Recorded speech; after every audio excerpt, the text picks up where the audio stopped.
नमस्कार मित्रों। ओम digital study mobile application और यूट्यूब चैनल पर आप सभी का बहुत बहुत स्वागत। राजस्थान कर्मचारी चयन बोर्ड ने आज एक अत्यंत महत्वपूर्ण विज्ञापन जारी किया है और ये है सीईटी यानी कि समान पात्रता परीक्षा स्नातक स्तरीय परीक्षा के लिए। तो ये आपका सीईटी का एग्जाम है।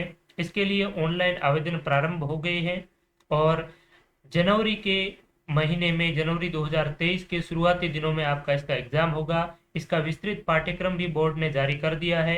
तो इस वीडियो में हम कंप्लीट जानकारी आपको बताएंगे कि सीईटी क्यों आयोजित हो रहा है, किस प्रकार से इसमें सिलेक्शन के बाद में हमारा फाइनल सिलेक्शन हो पाएगा, और दूसरी बात है इसका विस्तृत पाठ्यक्रम क्या है और इसमें कौन कौन सी भर्तियां हैं वो सम्मिलित हैं। तो सबसे पहले तो आपको जानकारी होगी, काफी समय से सीईटी चर्चा का विषय बना हुआ है। सीईटी आखिर है क्या? तो ये एक कॉमन एलिजिबिलिटी टेस्ट है। जिस प्रकार से थर्ड ग्रेड टीचर के लिए रीट का एग्जाम होता है, उसी प्रकार से यह भी एक पात्रता परीक्षा है। भीड़ को कम करने के लिए ये परीक्षा आयोजित करवाई जा रही है।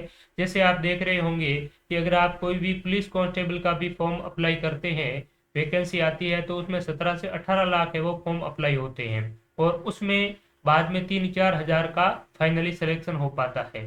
तो हर बार इतने बड़े स्तर पर एक भर्ती के लिए बार बार जो एप्लीकेशन है वो आवेदन करना और उनके लिए एग्जाम कंडक्ट करवाना काफी मुश्किल हो जाता है। तो इसी वजह से एक आपका सभी परीक्षाओं के लिए कॉमन एलिजिबिलिटी टेस्ट है। वो राजस्थान में 2 लेवल पर आयोजित है, वो करवाए जा रहे हैं। एक तो आपका ग्रेजुएशन लेवल पर और एक है सीनियर सेकेंडरी यानी कि 12th लेवल पर। तो ये अब जो नोटिफिकेशन जारी हुआ है ये ग्रेजुएशन लेवल पर है, यानी कि आपने स्नातक कर रखी है या फिर आप ग्रेजुएशन के फाइनल ईयर में अध्ययनरत हैं, तो इसके लिए आप अप्लाई कर सकते हैं। और ये एग्जाम जब आप देंगे और इस एग्जाम को देने के बाद में अगर आपका इसमें अच्छा स्कोर रहता है, इसमें आप सिलेक्ट होते हैं, तो उसके बाद ही आप दूसरे एग्जाम में, यानी कि जैसे कि अगर आपको पटवारी बनना है, तो मैं आपको एग्जाम्पल के तौर पर समझा देता हूं कि अगर आपको पटवारी की परीक्षा देनी है, तो पटवारी के लिए पहले तो आपको ग्रेजुएशन लेवल का जो सीईटी का एग्जाम है वो पास करना होगा। और उसके बाद में राजस्व विभाग जब पटवारी की वैकेंसी है वो अनाउंस करेगा, तो उसमें एक निश्चित क्राइटेरिया रखेगा कि भाई जिन स्टूडेंट्स के सीईटी में 60% से ज़्यादा मार्क्स है वो आए हैं, वो पटवारी के लिए अप्लाई कर सकते हैं। तो इस प्रकार से एक निर्धारित निश्चित क्राइटेरिया रखेंगे, यानी कि वो 15 गुना भी बुला सकते हैं सीईटी में, टॉप 20 गुना वाले को ही बुला सकते हैं। तो इस प्रकार से आपका निश्चित क्राइटेरिया रखेंगे और ये जो परीक्षा है ये प्रत्येक साल आयोजित की जाएगी और इसकी वैलिडिटी है, पहले तो ये 3 साल बता रहे थे, लेकिन आज के जो विज्ञापन है इसमें इन्होंने कहा है कि ये 1 साल के लिए वैलिड होगी और दूसरे साल आपको और सीईटी का एग्जाम है वो देना होगा। यानी कि जैसे ही आपकी परीक्षा होगी तो उस परीक्षा की दिनांक से आगामी 1 साल तक जितनी भी परीक्षाएं आयोजित होगी उन सभी के लिए ये एक ही आपका कॉमन एलिजिबिलिटी टेस्ट है वो सीईटी लागू होगा, वैध होगा। तो इसमें कौन कौन सी परीक्षा है सबसे पहले तो ये देखेंगे, उसके बाद में ऑनलाइन आवेदन की तिथि क्या है वो देखेंगे, और उसके बाद में फाइनली इसका विस्तृत पाठ्यक्रम है उसके बारे में हम आपको डिटेल में जानकारी देंगे और इसके लिए आपको कहाँ से तैयारी करनी चाहिए, कौन कौन सी महत्वपूर्ण बुकें हैं, वो भी हम इसके बारे में आपसे डिस्कस करेंगे। तो देखिए, पहले तो इनके अगर बात करें तो इसमें कौन कौन से पद हैं, तो ये 8 जो सेवा है और 8 डिपार्टमेंट के विभिन्न यहाँ पर पोस्ट है। जैसे कि होम गार्ड के अंतर्गत प्लाटून कमांडर है, राजस्थान अभियांत्रिक अधीनस्थ सेवा में जिलेदार और पटवारी है, इसके अलावा जूनियर अकाउंटेंट है, टीआरए है, वुमेन सुपरवाइजर, सुपरवाइजर, उप जेलर है और छात्रावास अधीक्षक ग्रेड सेकंड है। तो ये जो भर्तियां हैं रिसेंटली इसमें इंक्लूड की है और इन भर्तियों में आपको अगर सिलेक्शन लेना है तो इससे पहले आपको सीईटी की पात्रता परीक्षा से गुजरना होगा और उसके बाद में आपकी मुख्य परीक्षा होगी। तो वो मुख्य परीक्षा किस आधार पर होगी, क्या होगी, वो संबंधित डिपार्टमेंट बाद में बताएगा। तो पहले सीईटी का आपका जो एग्जाम है और इसका सिलेबस है, इनके ऑनलाइन जो आवेदन है वो प्रोसेस है और इसके बाद में आपका फाइनल दूसरा चरण है वो होगा। तो देखिए, इसके लिए समान पात्रता परीक्षा के संबंध में कुछ यहाँ पर इन्होंने स्पष्टीकरण दिया है। तो इसमें एक तो बताया है कि ये आपकी स्नातक स्तरीय समान पात्रता परीक्षा है वर्ष में कम से कम एक बार आयोजित की जाएगी, यानी कि प्रत्येक साल इसका आयोजन होगा। और समान पात्रता परीक्षा का जो स्कोर है परिणाम की दिनांक से एक वर्ष के लिए मान्य मान्य होगा, यानी कि आपका जो रिजल्ट है, जैसे कि 6 जनवरी को ये एग्जाम होगा और माना कि 10 फरवरी को इसका रिजल्ट आ गया, ठीक है। और उसके बाद में 10 फरवरी के बाद में 10 फरवरी 2023 से लगा करके 10 फरवरी 2024 तक ये आपकी समान पात्रता परीक्षा का सर्टिफिकेट है वो वैलिड रहेगा। उस समय अवधि के बीच में कोई भी एग्जाम होता है, यानी कि ग्रेजुएशन लेवल का ऊपर जो बताया हुआ है, इस आधार पर कोई भी एग्जाम होता है तो उसमें अगर वैकेंसी आती है तो आप उसके लिए अप्लाई है वो कर सकेंगे, ठीक है। अब यहाँ पर देखिए, बोर्ड द्वारा उन समस्त अभ्यर्थियों के अंक जो समान पात्रता परीक्षा में उपस्थित हुए हैं उनको प्रकाशित किया जाएगा, यानी कि उनको पब्लिक करेंगे। और कोई अन्य डिपार्टमेंट है, कोई निजी प्राइवेट कंपनी है, वो भी आपको हायर कर सकती है आपके मार्क्स के आधार पर, ठीक है। और यहाँ पर आप कितने भी अटेम्प्ट दे सकते हैं, प्रयासों की संख्या में कोई निर्बंधन नहीं है, ठीक है। और दूसरी बात यहाँ है कि अगर आपका सीईटी में न्यूनतम जो स्कोर है वो आपने अगर अर्जित नहीं किए हैं, तो अगर कोई भी एग्जाम होगा तो उसके लिए भी आप पात्र नहीं होंगे। तो इसका मतलब ये हुआ कि अगर आप पटवारी का एग्जाम देना चाहते हैं, ठीक है, तो पहले तो आपको सीईटी की परीक्षा पास करनी होगी। और पटवारी में राजस्व मंडल ये कहे कि भाई जो सीईटी में सिलेक्टेड कैंडिडेट्स हैं और उनमें से 60 से 70% वाले ही पटवारी मुख्य परीक्षा के लिए आवेदन के पात्र होंगे। तो 60 से 70 के बीच में, यानी कि 60% से ऊपर वाले हैं, वो ही उस पटवारी के लिए आवेदन कर पाएंगे। तो इस प्रकार से एक निश्चित क्राइटेरिया है, वो मेंस एग्जाम के लिए, आगामी एग्जाम के लिए संबंधित जो भर्ती बोर्ड है वो आपका जारी है वो कर सकता है, ठीक है। तो इसके बाद में हम देखते हैं कि इसके लिए ऑनलाइन आवेदन की प्रक्रिया क्या है। तो SSO ID के माध्यम से आप इस सीईटी के लिए ऑनलाइन आवेदन है वो कर सकते हैं, ठीक है। दूसरी बात है आवेदन का शुल्क क्या रहेगा।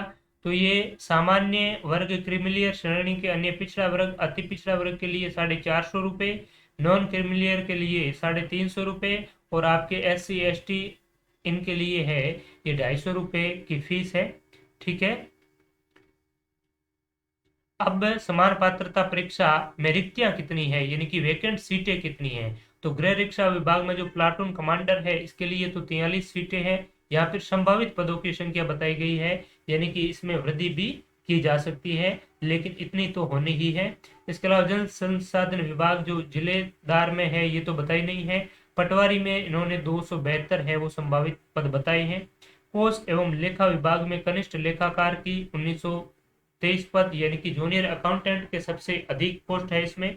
इसके अलावा TRA की 198, महिला पर्यवेक्षक की 176, और आपका कारागार विभाग में उप जेलर की है 49 पोस्ट, और सामाजिक न्याय एवं अधिकारिता विभाग की 335 पोस्ट है, ठीक है।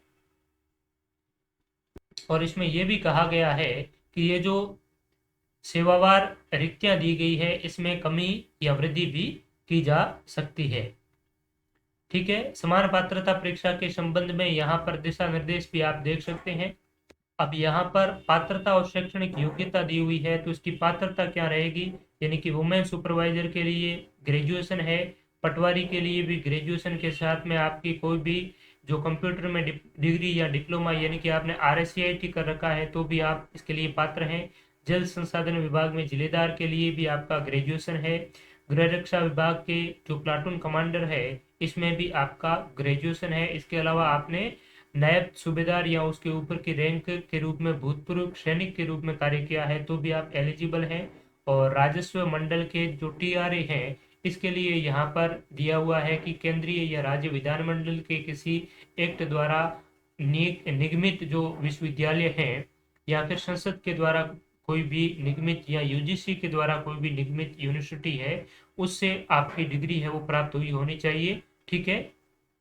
या आयोग के परामर्श मान्यता प्राप्त समतुल्य कोई भी अर्हता। इसके अलावा यहाँ पर एक और इन्होंने दी है कि इलेक्ट्रॉनिक विभाग भारत सरकार के नियंत्रणाधीन DOEACC द्वारा O लेवल, यानी कि अगर एक कंप्यूटर का आपको डिप्लोमा है वो इसके साथ में होना चाहिए, ठीक है। और अब बात करते हैं कोष एवं लेखाकार विभाग कनिष्ठ लेखाकार की, तो कनिष्ठ लेखाकार में भी आपका यही है। और इसके अलावा कारागार की बात करें तो कारागार में आप भारत में विधि द्वारा स्थापित किसी विश्वविद्यालय में ग्रेजुएशन है इसमें भी, और समेकित बाल विकास में जो सुपरवाइजर है इसके लिए भी ग्रेजुएशन, और सामाजिक न्याय अधिकारिता विभाग में जो हॉस्टल वार्डन है इसके लिए, हॉस्टल वार्डन के लिए भी आपका ग्रेजुएशन योग्यता रखी गई है। तो मोस्टली एग्जाम्स के लिए आपकी ग्रेजुएशन की योग्यता, और कुछ के साथ में है आपका कंप्यूटर का RSCIT वाला डिग्री या डिप्लोमा कोई भी हो तो वो चलेगा, ठीक है। इसके अलावा अधिकतम जो आयु सीमा में छूट है वो हाल ही में रिसेंटली मुख्यमंत्री जी ने कहा है कि अधिकतम आयु में 2 साल की और है वो छूट प्रदान की जाएगी। तो इसके लिए अभी तक कोई ऑफिशियली नोटिफिकेशन जारी नहीं हुआ है, और कोई संशोधन हुआ तो कर्मचारी चयन बोर्ड कह रहा है कि अलग से हम नोटिफाई आपको कर देंगे। अब महत्वपूर्ण बात है कि इसके लिए ऑनलाइन आवेदन है वो कब से स्टार्ट हो रहे हैं, और दूसरी महत्वपूर्ण बात है ये कि इसकी परीक्षा कब आयोजित होगी। तो ऑनलाइन आवेदन है ये 22 सितंबर से आपके स्टार्ट है, यानी कि कल से स्टार्ट होंगे, और 21 अक्टूबर को रात्रि 12 बजे तक आप ऑनलाइन है वो आवेदन कर सकते हैं। 1 महीने का आपके पास में समय है, ठीक है। परीक्षा का आयोजन कब होगा, तो परीक्षा होगी 6 जनवरी से 9 जनवरी 2023 के बीच में, यानी कि 3 दिन लगातार आपकी आयोजित होगी, ठीक है। और इसके लिए कहा गया है कि परीक्षा एक से अधिक चरणों में आयोजित की जाती है तो नॉर्मलाइजेशन की कार्यवाही भी की जाएगी। तो सीधी सी बात है 6 से 9 जनवरी यानी कि 3 दिन चलेगी, तो आपकी अलग अलग शिफ्टों में भी आयोजित होगी और नॉर्मलाइजेशन की भी प्रक्रिया इसमें रहेगी। प्रवेश पत्र और नियुक्ति के लिए अयोग्यता वगैरह यहाँ पर दी हुई है, इसके लिए ऑनलाइन आवेदन के विशेष निर्देश। और अब बात करेंगे हम इसके लिए जो आपकी समान पात्रता परीक्षा की परीक्षा स्कीम और पाठ्यक्रम के बारे में। तो परीक्षा स्कीम यहाँ पर दी हुई है, जिसमें आप देख सकते हैं इसमें कुछ भी पीछे नहीं छोड़ा है, यानी कि ऑल ओवर, चाहे राजस्थान का जीके हो, राजस्थान का, इसके अलावा भारत का इतिहास हो, भारत का भूगोल, भूगोल, राजस्थान की इतिहास, कला, संस्कृति, कंप्यूटर, हिंदी, इंग्लिश, गणित और रीजनिंग, यानी कि सारा का सारा इसमें डाला हुआ है। साइंस और करंट अफेयर्स भी इंक्लूड है, ठीक है। तो इसमें एक महत्वपूर्ण बात यह है कि आपके ऑब्जेक्टिव टाइप का पेपर होगा, लेकिन नेगेटिव मार्किंग है वो नहीं होगी, ठीक है। तो नेगेटिव मार्किंग इसमें है नहीं, और 150 प्रश्न होंगे, और 300 है वो आपके मार्क्स है वो दिए जाएंगे। 3 घंटे का आपका पेपर होगा, ठीक है। तो पेपर आपका 6 से 9 जनवरी के मध्य आयोजित होगा। अब देखिए यहाँ पर डिटेल में इन्होंने दे रखा है विस्तृत पाठ्यक्रम, जिसमें कि भारतीय राष्ट्रीय आंदोलन पर विशेष बल के साथ राजस्थान और भारत का इतिहास, जिसमें भारतीय इतिहास की महत्वपूर्ण जो घटनाएं हैं 19वीं एवं 20वीं शताब्दी में सामाजिक एवं धार्मिक सुधार आंदोलन, भारतीय स्वतंत्रता आंदोलन, विभिन्न अवस्थाएं जिसमें देश के विभिन्न क्षेत्रों के योगदान करता है उनका योगदान, 1857 की क्रांति में राजस्थान का क्या योगदान रहा, राजस्थान में जनजाति किसान आंदोलन, एकीकरण और प्रजामंडल आंदोलन, स्वतंत्र राष्ट्र निर्माण जिसमें कि एकीकरण है, पुनर्गठन है राज्यों का, नेहरू के सांस्थानिक निर्माण है, विज्ञान और तकनीकी का क्या विकास है। इसके अलावा यहाँ पर राजस्थान सामान्य ज्ञान को काफी वेटेज दिया गया है। राजस्थान का इतिहास, कला, संस्कृति, साहित्य, परंपरा और विरासत, जो आपकी मोस्टली राजस्थान की प्रत्येक एग्जाम में ये चीज रहती है, ठीक है। तो ये दे रखा है। इसके अलावा भारत का भूगोल है वो दिया हुआ है, यानी कि कंप्लीट आप भारत का भूगोल देख सकते हैं। RS प्रीलिम्स में जो दिया हुआ होता है वो आपका कंप्लीट इसमें भी है, ठीक है। तो ये पूरा का पूरा आप देख सकते हैं RS स्टैंडर्ड का सिलेबस है। RS में प्री में आपका हिंदी और इंग्लिश नहीं होता है, लेकिन इसमें हिंदी इंग्लिश भी आपका इंक्लूड कर दिया है। राजस्थान के भूगोल में भी कंप्लीट राजस्थान का भूगोल है, यहाँ पर देख सकते हैं आप। तो राजस्थान भूगोल, राजस्थान इतिहास, कला, संस्कृति को आपको बेहतर करना ही है। इसके लिए हमने मैराथन वीडियोज भी यूट्यूब चैनल पर डाले हुए हैं, और टॉपिक वाइज टेस्ट सीरीज भी आपको ओम डिजिटल स्टडी लर्निंग ऐप पर मिल जाएगी। और ये जो आपका एग्जाम है इस CET ग्रेजुएशन लेवल के लिए विशेष रूप से हम अलग से एक टॉपिक वाइज टेस्ट सीरीज भी जल्द ही आपको लिए प्रोवाइड करवाएंगे। तो आप ओम डिजिटल स्टडी लर्निंग एप्लीकेशन आप अभी ही डाउनलोड कर लीजिए। राजस्थान पर विशेष बल के साथ भारतीय राजनीतिक व्यवस्था है नेक्स्ट, ठीक है। इंडियन पॉलिटी और आपकी इंडियन कॉन्स्टिट्यूशन राजस्थान की पॉलिटी है, ठीक है। इसके अलावा भारत की अर्थव्यवस्था है, इकोनॉमिक्स है, राजस्थान की अर्थव्यवस्था के ये आपके टॉपिक दे रखे हैं। ठीक है। इसके अलावा विज्ञान और प्रौद्योगिकी है, तार्किक विवेचन एवं मानसिक योग्यता है, और सामान्य हिंदी और इंग्लिश है। तो ये सिलेबस आपको ओम डिजिटल स्टडी लर्निंग एप्लीकेशन पर भी मिल जाएगा और हमारे टेलीग्राम चैनल पर भी आपको मिल जाएगा। ठीक है। इसके अलावा बेसिक कंप्यूटर है, समसामयिक घटना है जिसमें भारत राष्ट्रीय और अंतर्राष्ट्रीय स्तर की समस्त घटनाएं हैं, खेल खेलकूद, चर्चित व्यक्ति, स्थान और संस्थाएं। ठीक है। तो ये आपका सीईटी एग्जाम का कंप्लीट सिलेबस है और इसके लिए आपको अब तैयारी है वो किस प्रकार से क्या करनी है। तो देखिए, पहली बात तो राजस्थान कर्मचारी चयन बोर्ड के प्रीवियस पेपर आपको बहुत ही अच्छी तरीके से उनकी प्रैक्टिस करनी है। और हमारी जो टेस्ट सीरीज है उसमें मोस्टली राजस्थान कर्मचारी चयन बोर्ड के प्रीवियस पेपर्स के क्वेश्चंस भी इंक्लूड है। और आपको जल्द ही राजस्थान कर्मचारी चयन बोर्ड के जो प्रीवियस पेपर्स है वो टेस्ट फॉर्मेट में, पीडीएफ फॉर्मेट में, दोनों ही ओम डिजिटल स्टडी मोबाइल एप्लीकेशन पर मिल जाएंगे। साथ ही हमारी जो वेबसाइट है omdigitalstudy.com, उसकी लिंक मैं इस वीडियो के डिस्क्रिप्शन में प्रोवाइड करवा दूंगा। तो वहां से भी आप डाउनलोड कर सकते हैं जो प्रीवियस पेपर है, जिसमें कि जनरल साइंस के भी है, आपके Indian history, Indian geography, Rajasthan history, यानी कि सभी सब्जेक्ट्स के आपको प्रीवियस पेपर मिल जाएंगे। तो वो आप अच्छी तरीके से डाउनलोड कर सकते हैं। इसके अलावा प्रीवियस पेपर्स और स्टैंडर्ड बुक पर आधारित टॉपिक वाइज जो टेस्ट सीरीज है वो भी हमारे ओम डिजिटल स्टडी लर्निंग एप्लीकेशन पर अवेलेबल है। तो उसका भी आप हिस्सा बन सकते हैं। और पहले आपको पर्टिकुलर टॉपिक पढ़ना है, टॉपिक की आपने स्टडी कर ली, उसके बाद में आपको क्या करना है कि उस टॉपिक से जुड़े प्रीवियस एग्जाम्स में किस प्रकार से प्रश्न पूछे गए हैं उनका आपको अच्छी तरीके से प्रैक्टिस करना है, टॉपिक वाइज प्रैक्टिस करनी है। तब जाकर आपकी तैयारी एक बेहतर हो पाएगी, अच्छी हो पाएगी। ठीक है। तो आप सभी का बहुत बहुत धन्यवाद। इस वीडियो को आप अपने मित्रों के साथ भी शेयर करें। और ये जो पीडीएफ है सिलेबस वाली, ये मैं टेलीग्राम चैनल और हमारा यूट्यूब चैनल है वहां पर आपको, सॉरी, मोबाइल एप्लीकेशन है वहां पर आपको प्रोवाइड करवा दूंगा, जिसकी लिंक इस वीडियो के डिस्क्रिप्शन में है वो डाल दी गई है। साथ ही साथ ये टॉपिक आप कहाँ से तैयार करेंगे, तो इसके लिए सबसे बेस्ट जो बुक है वो है आपकी आरबीएससी की। ठीक है। राजस्थान माध्यमिक शिक्षा बोर्ड की, जिसमें 6 से लगा करके 10 तक की जो बुकें हैं, जिसमें आपका भारत का भूगोल भी आपको मिल जाएगा। ठीक है। और भारत का इतिहास है, जनरल साइंस है। तो ये चीजें इंडिया लेवल की जो चीजें हैं अच्छी तरीके से आप उन बुकों से पढ़ लेना। और बुकों से पढ़ने के बाद में आप पर्टिकुलर टॉपिक वाइज है वो टेस्ट से अच्छी तरीके से प्रैक्टिस कर लेंगे तो आपका बहुत ही अच्छी तरीके से ये तैयार हो जाएगा।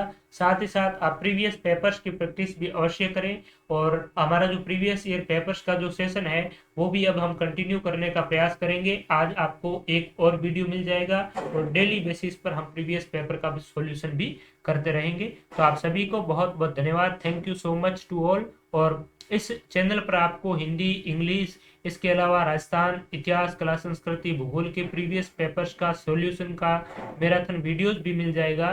तो वो आप अवश्य देखिए। आप सभी का बहुत बहुत धन्यवाद। Thank you so much to all.